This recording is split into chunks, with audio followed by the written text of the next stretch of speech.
반갑습니다. 페이지 15쪽을 펴십시오. 20쪽을 펴십시오.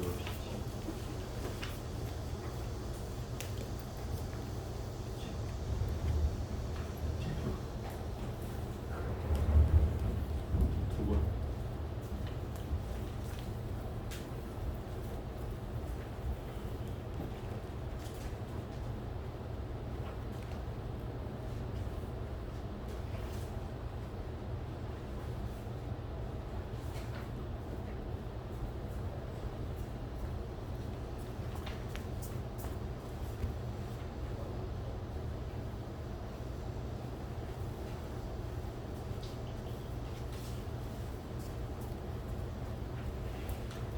책 있어?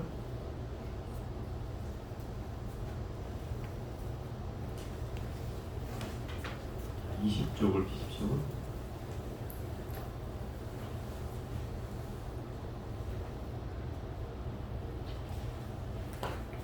다 같이 읽고 시작하도록 하겠습니다. 금강반야 바람일경 제15 경전을 받아 지니는 공덕 수보리 없던 선남자 선여인이 아침나절에 양하의 모래만큼 많은 몸으로 보시하고 점심나절에 다시 양하의 모래만큼 많은 몸으로 보시하며 저녁나절에 또 한나의 모래만큼 많은 몸으로 보시하여 무량백천만억 급 동안 이렇게 많은 몸으로 보시하더라도 다른 어떤 사람이 이 경을 듣고 진심을 내어 거스르지 않으면 이 복덕이 저 복덕보다 뛰어나니라 하물며 이 경을 베껴 쓰고 받아지며 읽고 외우며 다른 사람을 위해 해설해 주미겠는가 수고리여 요컨대 이 경은 불가사의하고 헤아릴 수 없으며 한없는 공덕이 있느니라. 열애가 대승의 마음을 낸 이를 위해서라고 대상승의 마음을 낸 이를 위해서라느니라. 만약 어떤 사람이 받아지며 읽고 외워서 널리 사람들을 위해서란다면 열애는 이 사람이 헤아릴 수 없고 말할 수 없으며 한없는 불가사의한 공덕을 모두 성취함을 다 알고 다 보느니라. 이와 같은 사람들은 열애의 하루 따라 삼맥삼보리를 짊어지느니라. 왜냐하면 수보리여 만약 소승법을 좋아하는 이는 악견, 인견, 중생견, 수자견에 집착함으로 이 경을 듣고 받아지며 읽고 외우며 다른 사람을 위해 해설해 줄 수가 없느니라. 또 수보리여 어떤 고지건 이 경이 묻으면 모든 세계의 천상인간 아수라가 응당 공양할 것이니 이곳은 마땅히 답이 됨을알지니라. 모두가 응당 공명 예배하고 주위를 돌며 온갖 꽃과 향을 부리리라. 이제 오늘이 여러분들 수업의 마지막 시간이 됐네요. 다음 주는 해양식이니까 수요일에 여러분들이 대신 해야 되는 시간이고 정규 시간으로 이제 마지막 시간이 됐다 이 말입니다. 금강경이 지금 한 절반 정도 지금 왔는데요. 지금까지 그 설명한 내용들을 정리한다 그러면 이미 이 금강경에서 얘기하는 내용들의 핵심은 어디에도 머물 바가 없다라고 하는 게 바로 무주이고, 또 어떤 상도 없다라고 하는 게 무상이고, 또 나라올 것도 없기 때문에 무하라하고 또 그래서 텅 비어 있는 세계이기 때문에 공이다. 이게 얘기하는 게 이 금강경의 핵심이에요. 그런데 여기에서 왜 보시를 해야 되는가 하고 이렇게 금강경에서 매 보시를 하라고 나오는데, 이 보시는 우리가 말하는 유형의 보시를 말하는 것보다는, 유형의 보시는 늘 한계가 있다고 했잖아요. 그야말로 뭐 재물을 보시하거나 뭔가 몸으로서 보시하는 일들은 이게 유형의 보시예요. 형태가 있는 보시인데, 이것은 일단 보시라고 해도 한계가 있다 이 말이에요. 그래서 몇 생을 가지 못한다. 우리가 흔히 하는 말로 부자는 3대를 못 넘는다 하듯이, 이 공덕으로 짓는 복은 몇 대를 가지 못하지만 우리가 마음으로 짓는 복, 그걸 이제 무로복이라고 하고, 또 여기서는 경전을 사람들에게 해설해주고 또 그 경전을 독송하고 외우고 그걸 수지하는 것만으로도 그런 공덕이 된다. 무로의 복을 얻을 수 있는 공덕이 된다. 이렇게 얘기하는 근거는 결국은 이 경전을 통해서 사람들에게 그 아상을 깨뜨리고, 그죠? 그 다음에 어디엔가 집착하는 마음을 깨뜨리고, 그리고 나라고 하는 그 집착 또한 깨뜨리게 해서 아무것도 없는 상태로 나를 만들어 놓기 때문에, 그래서 어떻게 보면 깨달음을 줄 수 있는 경전이다 이 말이죠. 그래서 이 경전의 그 공덕을 베푸는 것이 그만큼 중요한 일이다라고 얘기하는 거예요. 그래서 여기서 보시가 강조되는 가장 큰 이유는 그 베푸는 거다 이 말이에요. 가르침을 베풀으라는 거죠. 그래서 이 가르침에 인색하면 안 된다. 근데 처음에는 제가 어떤 때는 그런 얘기도 했어요. 이 가르침을 함부로 전하지 마라. 네? 함부로 전하지 마라.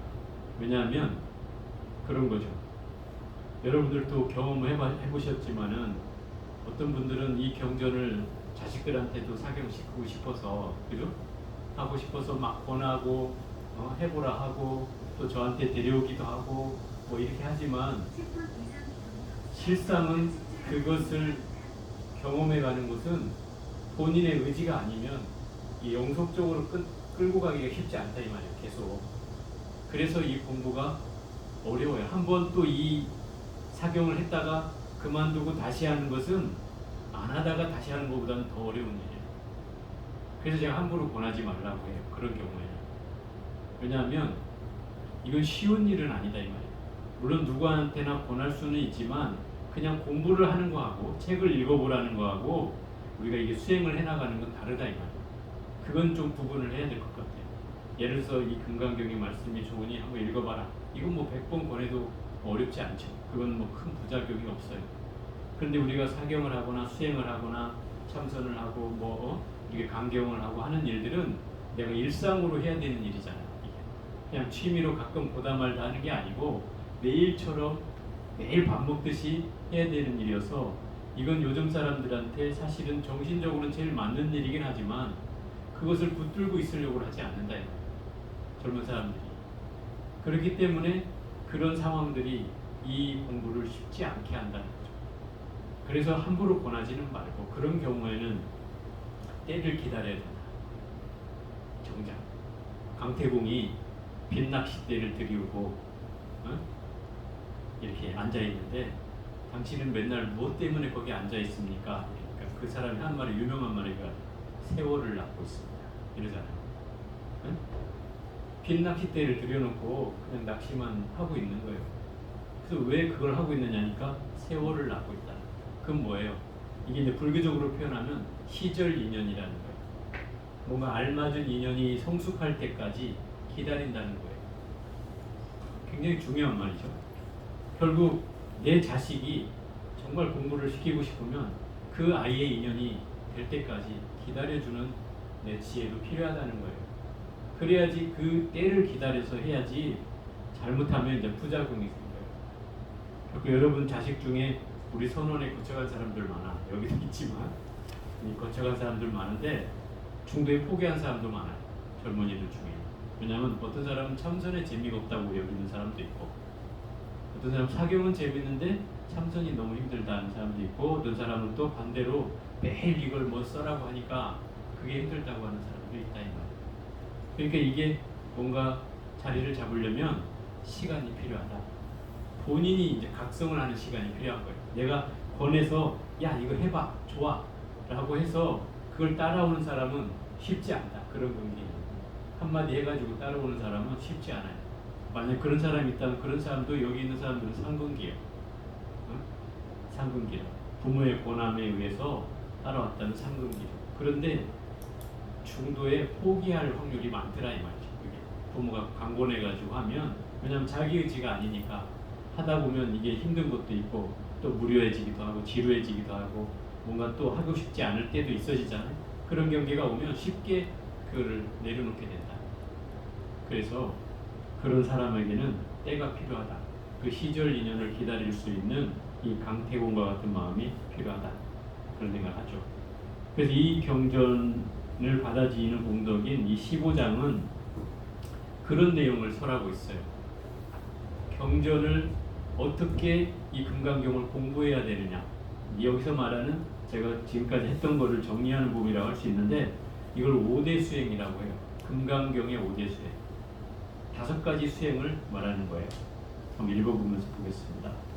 수불이여, 어떤 선남자 선여인이 아침나절에 항아의 모래만큼 많은 몸으로 보시하고 점심나절에 다시 항아의 모래만큼 많은 몸으로 보시하며 저녁나절에 또 항아의 모래만큼 많은 몸으로 보시하여 무량 백천만억급 동안 이렇게 많은 몸으로 보시하더라도 다른 어떤 사람이 이 경을 듣고 신심을 내어 거스르지 않으면 이 복덕이 저 복덕보다 뛰어나니라. 여기에서는 아침나절에, 점심나절에, 저녁나절에 이렇게 해서 항아의 모래만큼 많은 몸으로 보시한다는 걸 얘기하고 있어요. 이제 이 경전에는 아침나절이 초일분, 점심나절이 중일분, 저녁나절이 후일분이라고 나오는데 이 초일분이라는 시간이 사실 뭐 정확한 시간이 있어요. 예를 들어서 이 세 때를 나누는 건데 24시간을 하루 24시간을 세 때로 나눠 가지고 뭐 아침 시간이 아침나절이 언제냐면 새벽에 2, 3시부터 아침 10시, 11시까지 그 시간이 이제 아침나절이고 또 점심나절은 10시, 11시부터 오후에 이제 뭐 5시, 6시까지 그 다음에 또 저녁나절은 그 5시, 6시부터 새벽 2시, 3시까지 요 시간을 후일분, 저녁나절이라고 합니다. 그럼 하루 24시간이 이렇게 나눠지잖아요. 그러면 이 아침나절, 점심나절, 저녁나절이라는 것은 하루 진종일이라는 뜻이죠. 그냥 하루 진종일 하면 될 거인데 아침나절, 점심나절, 저녁나절 이렇게 세분을 해놨다 이 말이죠. 그러면 많은 몸으로 보시한다는 건 어떤 의미냐면 이제 몸으로 보시한다는 건 여러 가지 경전에 이런 내용들이 나와요. 예를 들어서 그 부모 은중경이라는 경전에는 부모의 은혜를 이제 설명해 놓은 경전이 있어요. 거기에 보면은 부모의 은혜를 어떻게 해도 갚을 수가 없다 이런 얘기를 하면서 부모를 내 양 어깨에 짊어지고 양 어깨에 짊어지고 저 수미산이라는 산을, 수미산은 상징적인 산이에요. 말하자면 우리나라 그 지금 지구로 친다면 히말라야 산이라고 치면 그 히말라야 산을 내가 골백 번을 더 오르내린다 해도 수천 번을 오르내린다 해도 부모의 은혜를 다 갚을 수가 없다. 이런 구절이 나온단 말이에요. 그럼 몸을 내가 내 혹사해서라도 내 몸을 혹사해서라도 부모의 은혜를 다 갚을 수가 없다. 이런 내용으로 이게 몸으로 보시한다는 건 몸으로 이렇게 뭔가를 행하는 걸 말해요. 또 하나는 부처님이 전생에 일화 가운데 할절신체 얘기도 나왔지만 부처님이 수없이 많은 인행의 그 보시를 했어요. 그 보시 중에 대표적인 게 뭐냐면 비둘기 한 마리 살리겠다고 당신의 몸을 저울 위에 올려놓고 비둘기에게 그 매에게 나의 몸을 먹이는 경우가 나오잖아요. 그런 경우도 있고 또 호랑이 새끼들이 굶주려 가지고 다 죽어가고 있는 거를 당신의 몸을 던져서 그 호랑이에게 이제 그 피를 먹게 해서 호랑이 살리는 일화 등 여러 가지 그런 부처님이 전생담에 나오는 그 인욕수행들이 다 이 몸으로 보시하는 경우다 이 말이에요. 이런 보시라 하더라도 얘기하는 거예요. 이런 보시를 수없이, 그것도 항아사 겐지스 강가에 있는 모래알 숫자만큼의 많은 그런 몸뚱아리를 수천 수방, 여기서 말하는 뭐 백천만억 급 동안 지금까지 존재해오는 수많은 세월 동안에 내가 사람으로 태어난 그 순간들을 말하는 거예요. 그렇게 많은 세월을 태어난 모래 숫자만큼 많은 숫자를 다 몸을 보시한다 하더라도 결국 이 경을 듣고 신심을 내어서 거스르지 않으면, 이 거스르지 않는다는 말은 무슨 얘기냐면 거꾸로 하지 않는다 이런 뜻이에요. 반대로 하지 않는다. 거슬러 오르다 이런 말 알죠? 뭐 그 무슨 노래야? 거슬러 오는 연어들 뭐 할 때 이렇게 연어들처럼 할 때 맞아요? 네. 그 거슬러 오르다는 게 물을 따라서 거꾸로 오르는 걸 말하는 거잖아요. 이게 거스르다는 말 자체가 그 말이에요. 거스르지 않으면 이러니까 거꾸로 하지 않으면 이런 뜻이고, 이것을 이제 현장 스님은 비방하지 않으면 이렇게 번역을 했어요. 원 번역으로 치면 이제 거꾸로 한다는 것은 신심을 내어 의심하지 않는다고 보는 거죠. 거꾸로 하지 않는다는 건 신심 반대가 뭐겠어요? 믿지 않는 거잖아요. 이게 그 의심하는 거죠. 그러니까 의심하지 않으면, 신심을 내어서 의심하지 않으면 이 복덕이 뭐예요? 신심을 내어 의심하지 않는 이 복덕이 저 복덕은 무량 백천만억 급 동안 항아사에 셀 수 없는 몸으로 보시를 하는 그 공덕보다 훨씬 뛰어나다, 훨씬 훌륭하다. 그러니까 이 경전을 듣고 신심을 내는 게 훨씬 더 공덕이 크다 이 말이에요. 결국 이것이 시사해 주는 바는 이런 거죠. 이 경전에 대한 훌륭한 믿음을 일으키라는 거예요. 그게 첫 번째라는 거예요. 그 공덕이 크다. 왜? 이 경전을 내가 이해하려면 그걸 믿지 않으면 이해할 수가 없잖아요. 일단 믿음을 먼저 일으켜라. 그래야만이 그걸 통해서 깨우침의 단계로 나아갈 수가 있는 것이다. 하물며 이 신심을 내서 믿는 이 공덕이 훨씬 큰 것인데, 하물며 이 경을 베껴 쓰고 받아지녀 읽고 외우며 다른 사람을 위해 해설해 주미겠는가. 이 대목이 지금 5가지 5대 수행에 나오는 부분이에요. 첫째, 경을 베껴 쓴다. 이게 서사하는 거죠. 서사. 이게 첫 번째 수행이에요. 우리가 사경하는 게 바로 서사죠. 서사. 두 번째, 수지. 받아 지니는 거예요. 이게 두 번째 수행이에요. 받아 지닌다는 것은 경전을 그냥 가지고만 있으면 되는 것이 아니라 잘 받아서 그 경전의 내용을 잘 이해하는 것이죠. 이게 수지예요. 잘 받아서 잘 이해하는 것까지가 수지다 이 말이에요. 이게 두 번째고, 그 다음에 읽는다. 이게 독이라고 하는 부분이 독립돼서 간경으로 할 수 있죠. 우리가 독경한다, 뭐 강경한다 할 때 그 독이 바로 읽는 거예요. 송은 뭐냐면 외우는 거예요. 외우는 거. 뭐 이제 한문을 읊는다 이렇게 얘기하는데 우리가 외워서 이제 읊는 걸 말하죠. 그게 송이에요. 그리고 다른 사람을 위해서 해설해 주는 거. 이게 위타인설이죠. 그래서 서사, 수지, 독, 송, 위타인설. 이게 금강경에서 말하는 5가지 수행 방법이다. 그러니까 여러분들은 이 중에 대부분 하고 있잖아요. 그죠? 안 하고 있어요? 자신감이 없네. 하고 있잖아. 사경하고 있고, 그죠? 잘 수제하고 있고, 열심히 공부하고 있잖아요. 또 그 다음에 잘 읽고 있고, 그 다음에 또 뭐 외우지는 못하고 그렇지만 열심히 하다 보면 또 그거는 되는 일이니까 뭐 이것도 한다고 봐야죠. 또 위타인설은 뭐 아직은 좀 못하지만 그래도 열심히 배우고 있으니 어느 때가 할 때가 있겠죠. 그게 결국 우리가 이 5대 수행을 하고 있는 것이다 이 말이에요. 그러니까 이 5대 수행을 왜 해야 되냐면 이 금강경의 수행 방법이기도 하고 이 금강경을 잘 이해하는 방법이기도 하다 이 말이에요. 제가 늘 얘기하지만 경전을 어떻게 이해해야 잘 이해하는가, 이 부분을 얘기하려면 뭐 몇 시간이라도 얘기할 수 있겠는데 간단히 얘기하면 이런 거예요. 예를 들어서 예전에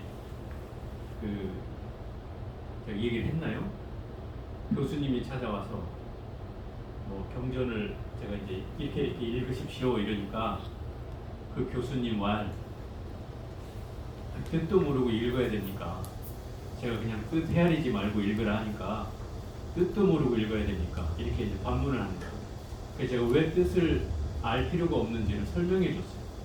아니 30분도 넘게 이렇게 강조를 해가지고 설명을 해줬는데 결국 그 교수님은 그걸 못 넘어가더라고요. 이 교수님이라는 사람들이 가지고 있는 성향이 뭐겠어요? 이 지적인 호기심이 너무 큰 거예요. 지적인 호기심이 크니까 이 뜻을 헤아리지 않고는 안 넘어가지는 거예요. 성격상.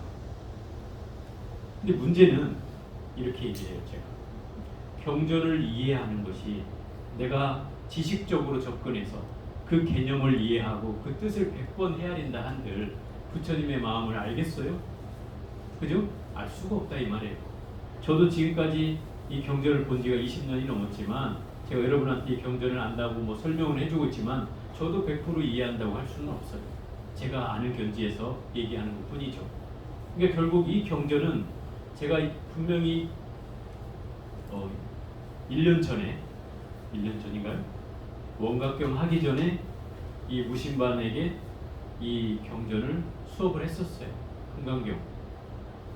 그럼 그때 수업했을 때하고 지금 수업했을 때하고 다르다 이 말이에요. 제 느낌으로는 달라져 있어요. 제가. 그리고 그때와 내용과도 또 달라져 있어요. 그 얘기는 무슨 얘기예요? 결국 경전의 내용은 내가 마음이 깊어진 만큼 또 공부가 진행된 만큼 이 내용이 달라져 가고 있다는 거예요. 이해가 돼요? 내가 이해하는 만큼 알게 되는 거잖아요. 그래서 결국 이 공부는 마음 공부이기 때문에 열심히 읽고 쓰고 하다 보면 그 내용이 점점점 깊어진다 이 소리예요. 그래서 지식적으로 접근하면 그 지식의 접근에 가로막혀서 나에게 엄청난 선입견과 고정관념을 생기게 하죠. 그래서 이 경전을 더 깊이 들어갈 수 없도록 장애를 해요. 그래서 제가 이거를 지식적으로 접근하지 말라고 하는 이유인 거예요. 어차피 읽다 보면 계속 이 내용이 달라져 간단 말이에요. 내 이해하는 방식에 따라서 조금씩 달라져 가요. 금강경을 처음 접했을 때 우리 강수현이는 안 그랬어? 처음 접할 때보다 지금은 좀 수월하지? 어? 처음에 금강경이 소위경전이니까 금강경을 읽는 사람들은 기본적으로 과거로부터 생각해보자면 처음에는 아마 무슨 말인지도 잘 들어오지도 않았을 것이고 이해가 힘들었다면 자꾸 읽다 보니까 하나하나씩 들어오게 되겠죠. 말들이. 근데 그 말들이 정확한 뜻을 모르지만 쓰고 읽고 하다 보면 그 말들이 어느 정도 이런 내용인가 보다 라고 들어오죠. 그건 이해해서 들어오는 게 아니고 그냥 알아지는 거예요. 저절로. 그러면서 또 강의도 듣고 수업도 듣고 하다 보니까 이 내용이 이런 말이구나 하고 딱 이제 꿰맞춰지는 거예요. 자기가 궁금했던 부분들이. 그러면서 뭔가 확 알아지는 것들이에요. 그러니까 공부는 예를 들어서 옛날의 방식으로 공부하는 게 저는 제일 좋다고 생각해요. 그게 뭐냐면 읽고 쓰는 거잖아요. 언어를 배우는 기준은 다 읽고 쓰는 걸로 시작해요. 그죠? 외국어도 다 읽고 쓰는 걸로 배우잖아요. 그러니까 옛날에 지금은 뭐 그런 데가 별로 없지만 간혹 TV에 나오긴 하는데 서당이라는 데 가면 공자왈, 병자왈 하고 배우잖아요. 그 공자왈, 병자왈을 자꾸 따라 하라는 이유가 뭐냐면 그것을 자꾸 읽게 한다 이거. 심지어 그것을 나중에 외우게 해. 뜻도 물론 설명을 해주지만 그 천리를 뭐 내가 깨닫지 않고는 쉽게 이해하기는 힘들죠. 그렇지만 계속 듣고 그것을 계속 읽고 계속 외우다 보면 어느 순간 한목에 딱 자기 스스로가 풀리기 시작하는 순간에 다 풀리는 거예요. 이런 걸 이제 물리가 터진다라고 얘기하는 거잖아요. 하나가 터지면 다 터지는 거예요. 불교도 마찬가지예요. 그렇게 공부하다 보면 이 금강경의 진리를 내가 터득하면 다른 경전도 다 들어와요. 다 들어와요. 여러분이 소위경전을 열심히 하다 보면 그 경전의 내용이 제대로 들어오기 시작하면 다른 경전도 쉬워지는 거예요. 그래서 불교는 뭐 여러 가지를 다 할 필요는 없어요. 여러 가지를 여러분한테 체험을 시켜주긴 하지만 그러나 그걸 다 할 필요는 없어요. 자기 소위경전만 열심히 해가면 그 속에 하나 풀려지는 게 있으면 나머지도 다 풀려진다. 불교는 다 그렇게 되어 있어요. 꿰어지게 되어 있어요. 그러니까 뭐 여러분들이 어떤 사람은 저는 팔만대장경을 다 보고 싶습니다. 이런 사람이 있었어. 저도 다 못 봤는데. 그래서 제가 생각해 보면 그러면 어리석은 방법이다. 경전을 다 보려고 하는 것은 그 다 보안들 또 다 이해는 하겠냐 이 말이에요. 예전에 우리 선원 출신이요 모 사람이 그 사람 신분을 밝히면 안 되니까 그 사람이 이런 저한테 얘기를 했어요. 저한테 공부를 배우면서 경전을 다 배우고 싶대요. 그래서 제가 그랬죠. 저는 이 지적인 아르마리를 가진 사람들에 대해서 깨주고 싶은 마음이 좀 있는가 봐요. 저도 그런 학부를 나왔기 때문에 오히려 더더욱 그런 거에 대한 뭐라 하자면 편견같이 편집 같은 게 있는데 그 친구도 제가 그랬어요. 하지 마라. 어차피 이 공부를 하다 보면 자연히 하나씩 얻어진다. 굳이 네가 머릿속으로 이해하려고 해봐야 그 결국 수행하지 않으면 얻어질 수 있는 게 아니다. 그런데도 그 호기심이 너무 크니까 젊은 친구니까 늘 막 그 경전을 읽고 싶은 거예요. 인터넷을 다 뒤져서 어느 날 한동안 안 나타나더라고요. 그걸 보니까 인터넷을 다 뒤져가지고 다 경전을 본 거예요. 금강경, 원가경, 유마경, 무슨 유명한 대승경전들을 법화경, 화경까지 해가지고 인터넷에 다 뒤져 그걸 읽은 거예요. 몇 달을 안 나타나서 한 몇 달 뒤에 나타났더니 뭐 했냐니까 그거 하고 있었다는 거예요. 그래서 결론이 뭐냐 이렇게 물었어요. 그랬더니 똑같은 말을 하는 거예요. 스님 마음 공부를 해야 된다는 걸 알았습니다. 그럼 내가 그렇게 얘기하지 않았냐? 그 말이 이제서야 알게 됐어요. 이런 거죠. 이게 어리석은 사람은 꼭 이렇게 자기가 경험해봐야 아는 일이다. 이 선지자가 먼저 경험을 했으니까 알려주는 거 아니에요. 그죠? 그래서 이렇게 하면 좋다. 알려줘도 그걸 믿지 못하면 결국 이런 짓을 해야 되는 거예요. 아무 의미가 없어요. 저도 학부 과정을 나왔고 저도 대학원까지도 다닌 사람이에요. 나름 이제 가방끈이 긴 사람이에요. 그럼 가방끈이 긴다고 하는 것이 내가 이 수행을 하는데 도움이 됐겠어요? 오히려 더 안 됐어요. 도움이. 그걸 제가 얘기하고 싶은 거예요. 수행은 지식으로 하는 게 아니에요. 그 지식에 내려놔줘야 공부가 되는 거예요. 마음 공부는. 지식이 많다고 만약에 마음 공부를 잘한다면 그럼 뭐 교수님들이 훨씬 잘하겠지. 그렇잖아요? 근데 그런 사람들이 왜 못하냐면 그 지식적 아르마리가 이거 불교적으로 아르마리라고 그래. 이것을 다른 말로 하면 분별심이에요. 도는 이거다. 깨달음은 이거다. 부처님이 이렇게 말씀하셨다. 이런 상이 있다 이 말이에요. 상이. 여기에 딱 걸리게 된다 이 말이에요. 여기에 걸리면 그 사람들은 그거를 굳게 믿어요. 굳게 믿어요. 그리고 저한테 와서 나보고 무식하다고 얘기해요. 스님은 모른다. 이게 어느 경전에 이렇게 나온다. 근거를 제시하고. 그러면 모르는 사람은 혹하죠. 경전에 그런 말이 나와? 맞아? 이렇게 되죠. 근데 저는 경전을 다 공부는 안 했어도 그래도 내 마음 공부를 20년 한 사람 아니에요. 그래도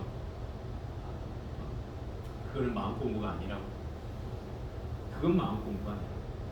그렇게 공부하면 불교는 백날 해봐야 남의 돈 세는 거하고 똑같다.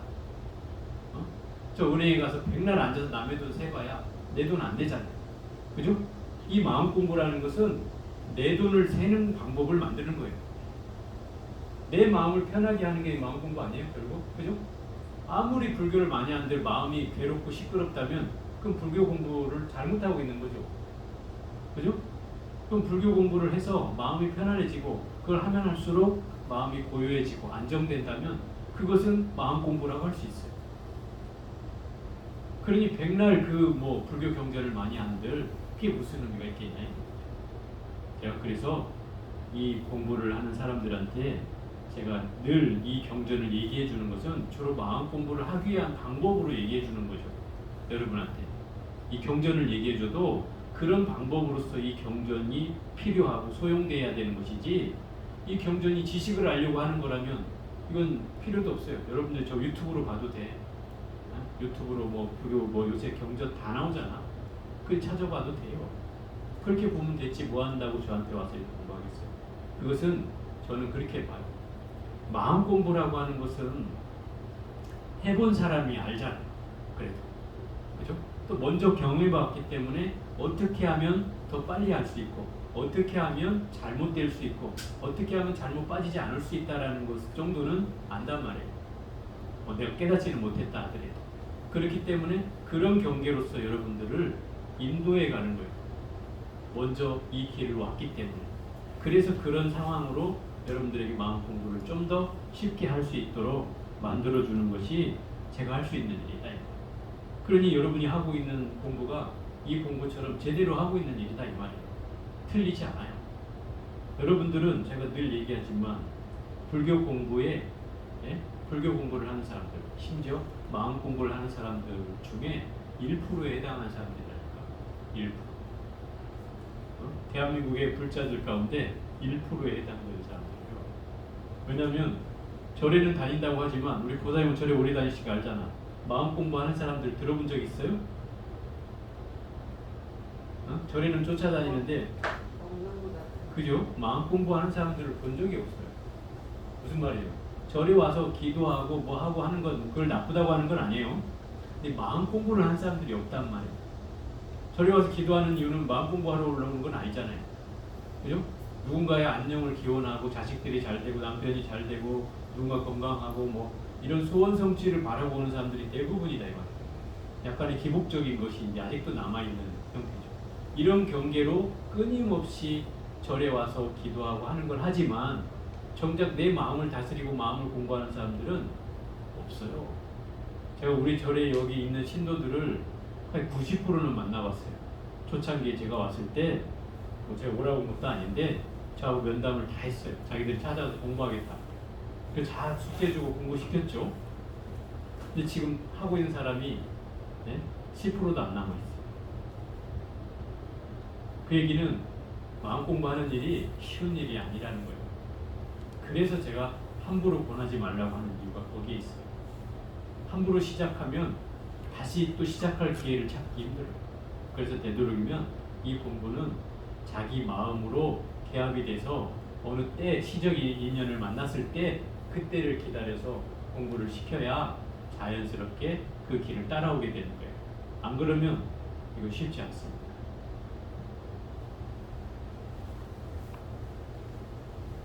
자, 요컨대 이 경은 불가사의하고 헤아릴 수 없으며 한없는 공덕이 있느니라. 결국 그 한없는 공덕이라는 것은 이제 무루의 법을 얻는 공덕이기 때문에 한없는 공덕이 있다는 거예요. 무위법의 공덕, 함이 없는 공덕. 그것을 일러서 우리 무주라고 하고 무상이라고 하고 무아라고 하며 공이라고 하는 그런 공덕을 말하는 거예요. 세세생생 없어지지 않는 그런 공덕이 있느냐. 열애가 대승의 마음을 낸 이를 위해 설하고 최상승의 마음을 낸 이를 위해서 설하느니라 그랬어요. 이 대승의 마음이라는 게 뭐예요?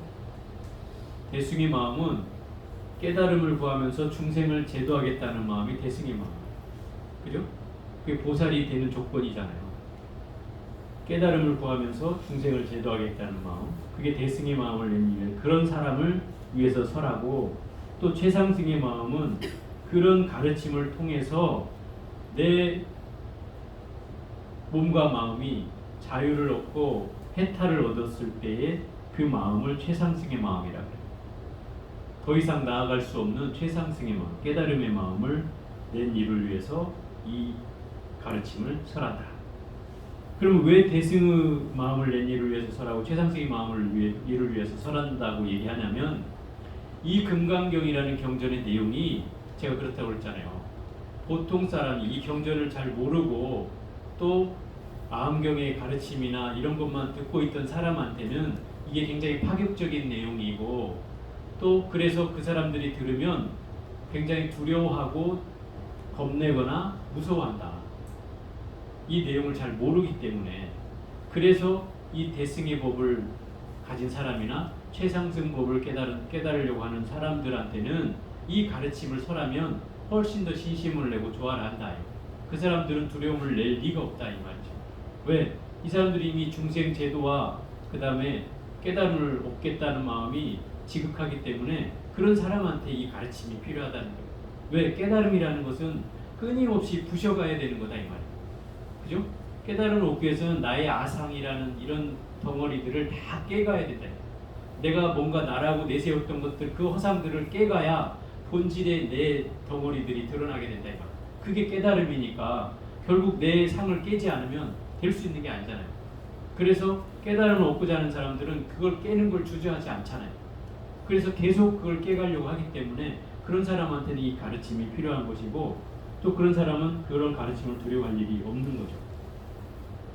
만약 어떤 사람이 이 경을 받아지며 읽고 외워서 널리 사람들을 위해 설한다면 열에는 이 사람이 헤아릴 수 없고 말할 수 없으며 한없는 불가사의한 공덕을 다 모두 성취함을 다 알고 보느니라. 결국 이 어떤 사람이라는 것은 바로 우리 말세에 있는 우리 중생들을 말하는 거예요. 이 경전을 공부하려고 하는 사람, 또는 보리심을 내어서 깨달음을 얻으려고 하는 사람, 이 사람이 어떤 사람이에요? 이게 선남자 선여인이고 또 보살이라고 하는 이름이 다 똑같은 거예요. 같은 의미예요.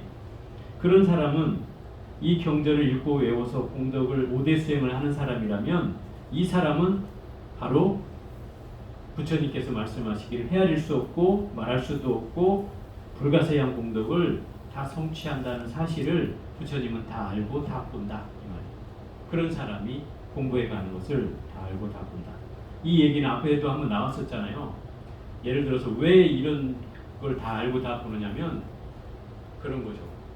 부처님께 공덕을 성공 공덕을 지은 사람이 서너 다섯 분 부처님뿐만 아니라 수천만억 부처님들 세상에, 부처님이 탄생할 때마다 성공 공덕을 심은 사람들이 있었다.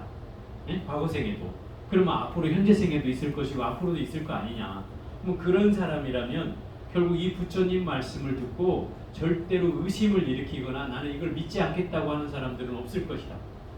그런 공덕을 지은 사람이라면 이 부처님 가르침을 듣고 오히려 신심을 내서 그 경전을 읽고 외우고 뭐 쓰는 것에 주저하지 않고 그 경전을 공부해 갈 사람이 있을 것이라는 거예요.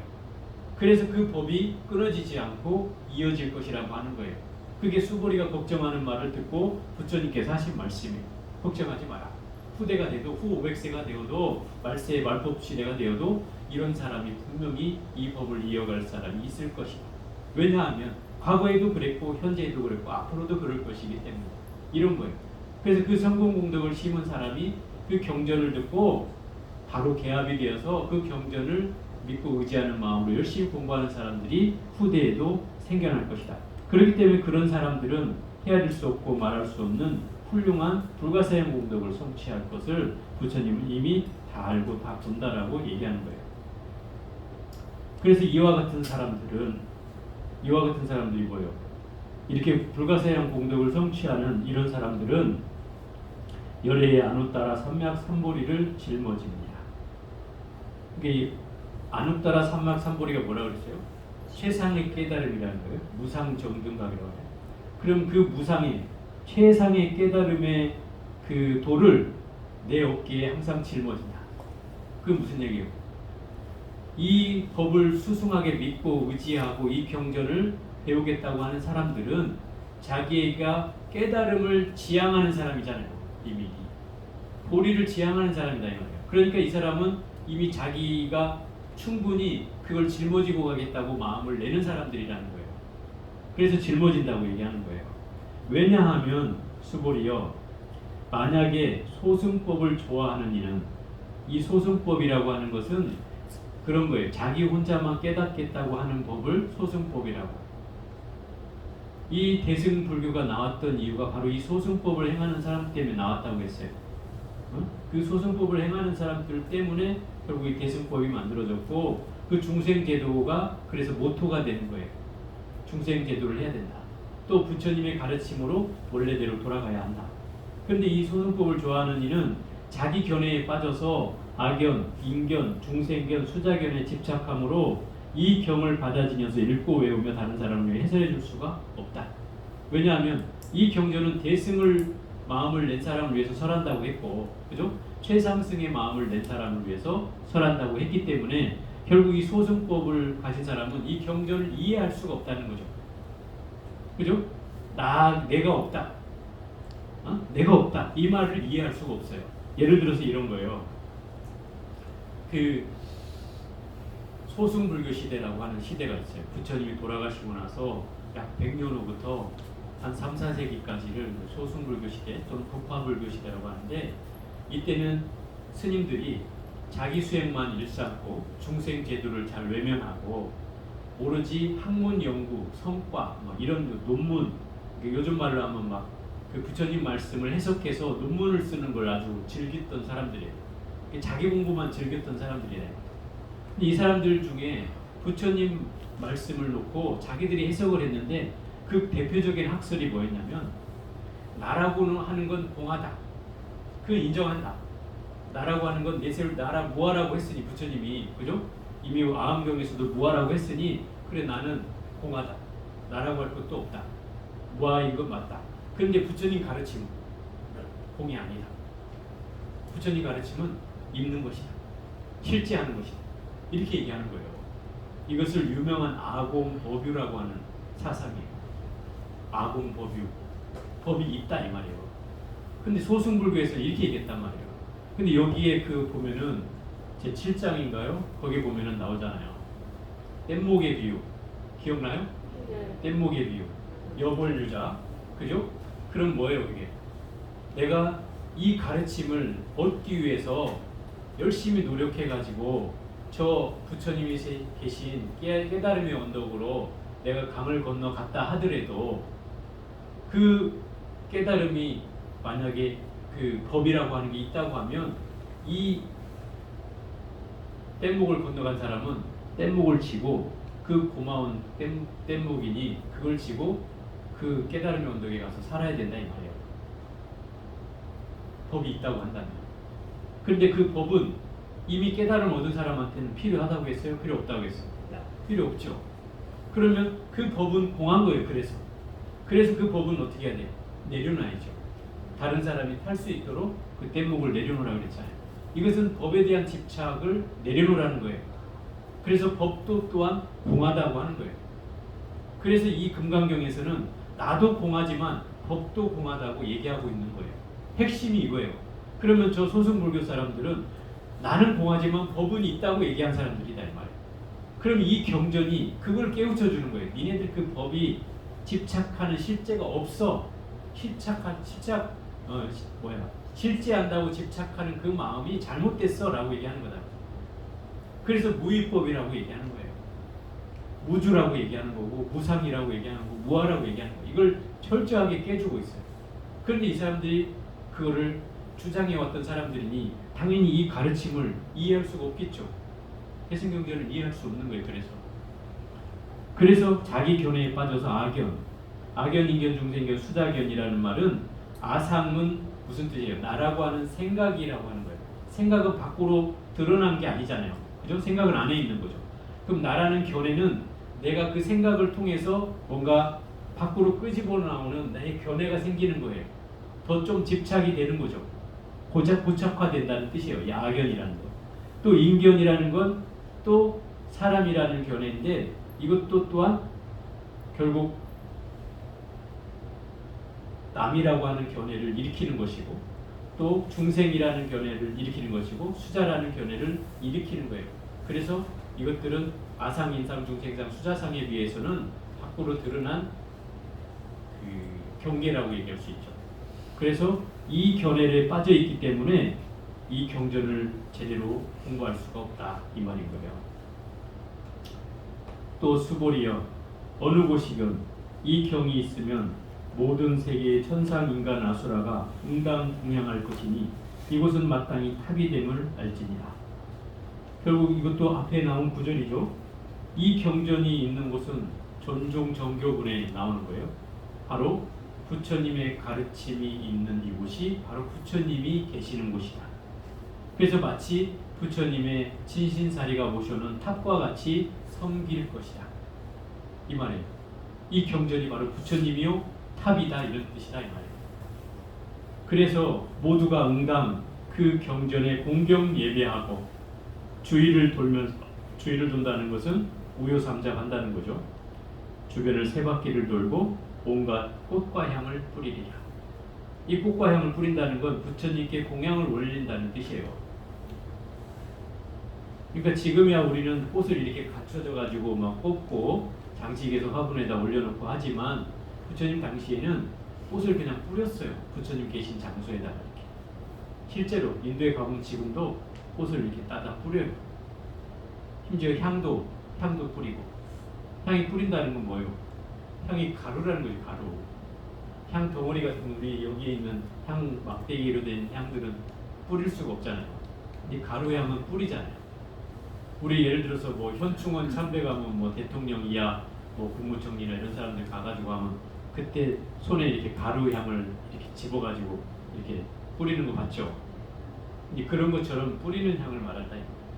심지어 이 향에는 뭐 금강경에 여기 나오나 모르겠는데 그 화엄경이나 다른 경전에 보현해명품도 나오는데 뭐 도양, 뭐 설향, 분향 뭐 이런 게 나와요. 그게 무슨 얘기냐면 바르는 향도 있고 그 다음에 가루 향도 있고 그 다음에 막대기 향도 있다.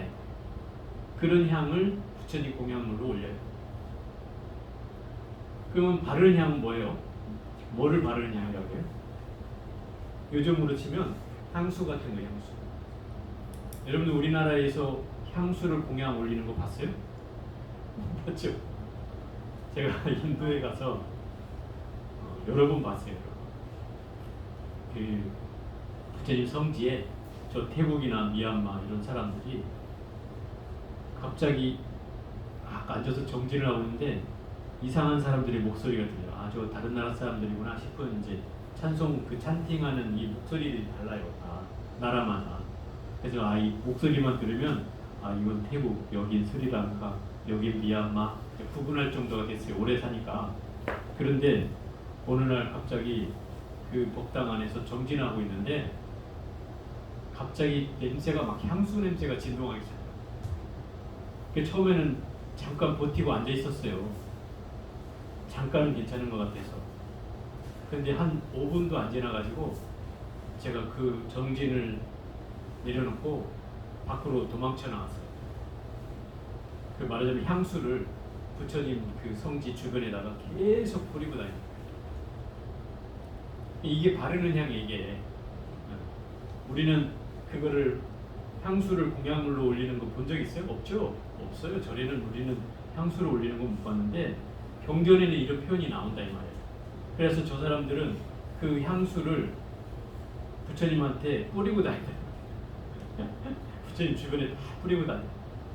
문제는 이제 그 뿌려놓으면 몸에 이게 배어가지고 며칠을 가더라고요. 그게 몸에 배니까. 나도 한참 괴로웠던 적이 있는데 저 냄새가 나기 시작하면 도망가야 돼. 그래서 저 같은 경우는 도망가. 일반 향수를 뿌렸다고. 그렇죠. 향수 좋은 향수면 도망갈 일은 없을 거 아니에요. 내가 도망갈 정도라는 것은 머리가 아파오기 시작하고 속이 막 안 좋아지고 뭐 이런 거죠. 무슨 네? 향수를 맡아본 적이 없어요. 무슨 향수인지 모르겠어요. 좋은 것 같지는 않았습니다.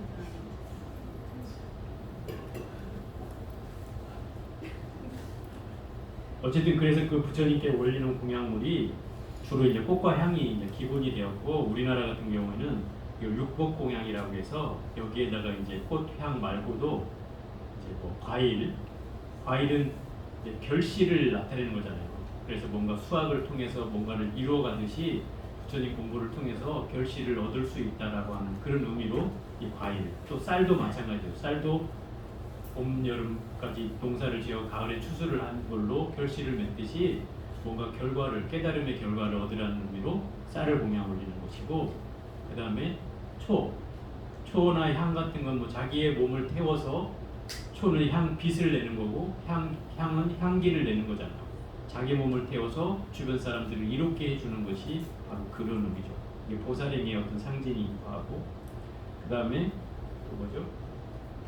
닭이 차를 올리는 것은 차를 올리는 것은 이제 그 사람의 마음을 일깨워서 머리를 맑게 하고 지혜를 얻게 하는 그런 의미가 이 차에는 담겨져 있죠. 그래서 이렇게 해가지고 육복공양이라고 해서 6가지 공양을 우리나라에서 전통적으로 올리고 있고, 이제 모든 절에서 뭐 초파일 때 육복공양 올리는 걸 뭐 보통 시연하기도 하는데, 그렇게 이제 나오죠.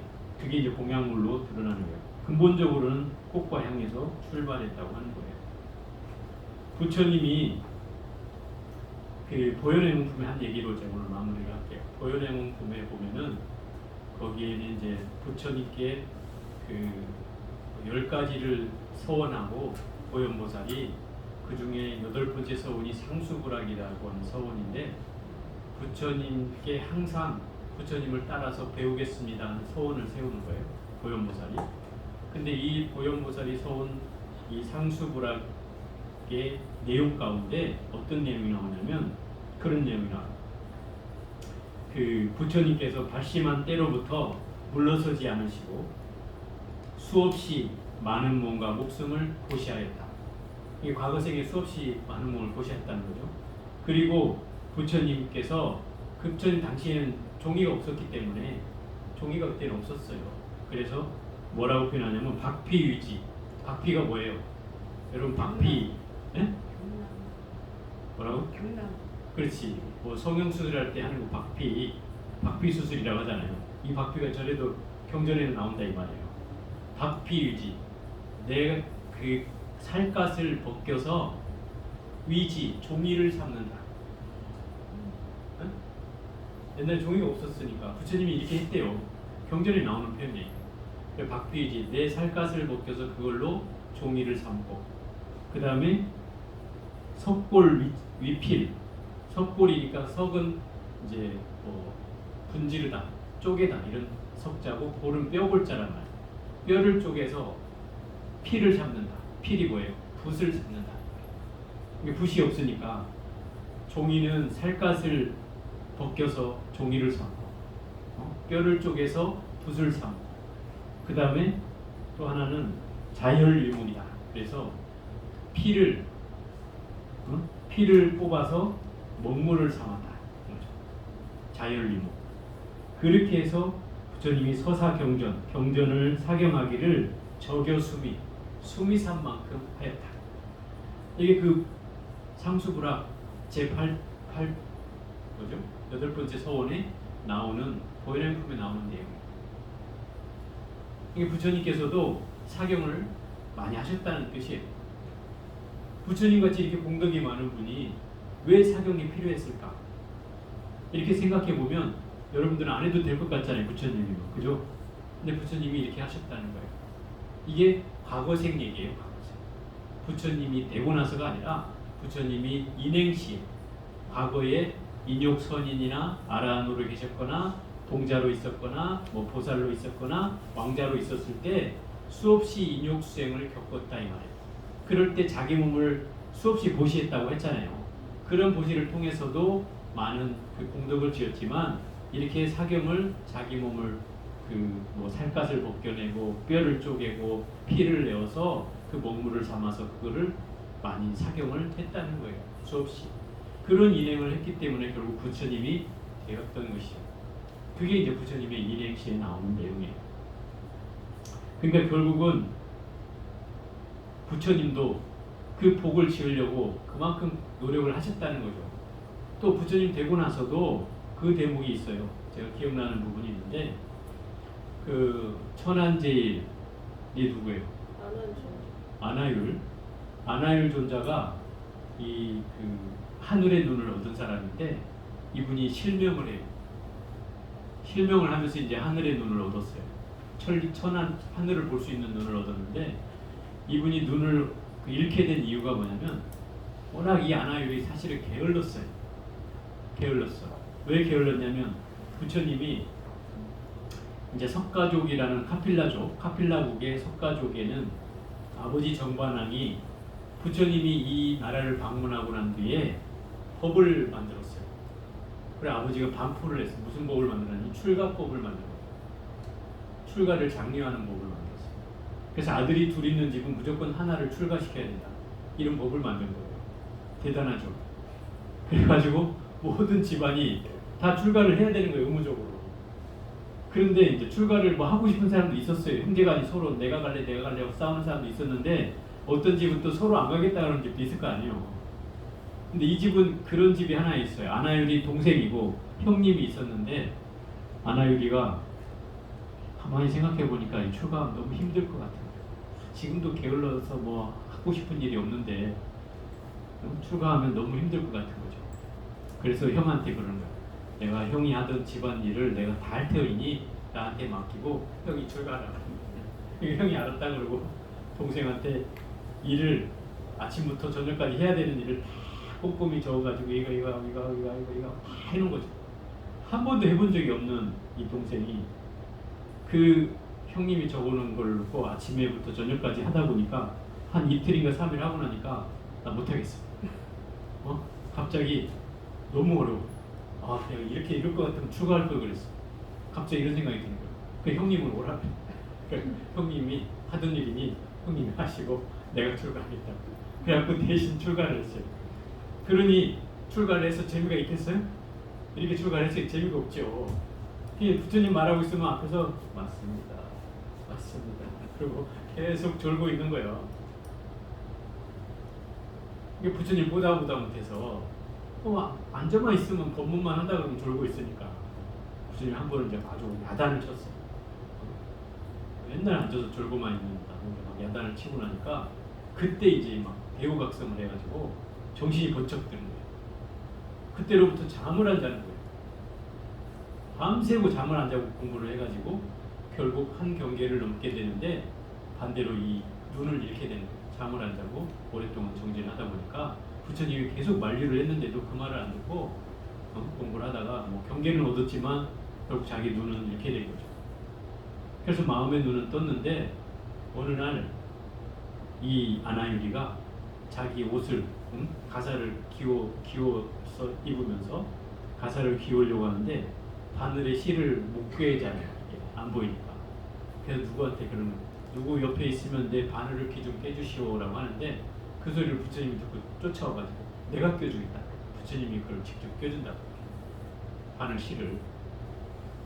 그러니까 옆에 있던 제자가 아니 부처님같이 이렇게 복이 많으신 분이 무슨 복을 얻겠다고 이 제자의 이 바늘기 깨는 거를 도와주고 있는가 이렇게 물으니까 부처님이 내가 부처가 됐다 하더라도 나도 또한 공덕이 필요하다. 그래서 내가 이 아나유의 복을 지어주고 있느니라 이렇게 얘기한다. 결국은 어떻게 보면 사실 부처님이 그런 공덕이 필요하겠어요. 어떻게 보면. 그런데 당신이 손수 그 공덕을 지어야 된다는 걸 보여주기 위해서 그러지 않았을까라는 생각을 해보게 되는 거죠. 결국 공덕이라는 것은 우리가 마음으로 짓는 공덕이 제일 크다 그랬어요. 그것이 무위법이고 무루의 복이다 이 말이에요. 그런 복은 세세생생 가고 다음 생애까지도 또는 뭐 수천 년을 지나도 그 복은 절대 없어지지 않는 거예요. 그래서 그런 복을 지으라고 얘기하고 있는 것이고 그 복 가운데 이 경전을 내가 제대로 공부해서 이 경전의 내용의 안목으로 다른 사람에게 깨우침을 줄 수 있다면 이것만큼 가장 큰 공덕이 없다고 얘기하는 거예요. 이것이 바로 지경공덕본에서 얘기하고 있는 내용의 핵심이고 이 내용을 통해서 여러분들이 이 금강경을 지금 이제 총정리를 한 겁니다. 다음에 수업은 이제 수요일 날 듣기로 하고요. 저는 여기까지 해보도록 하겠습니다.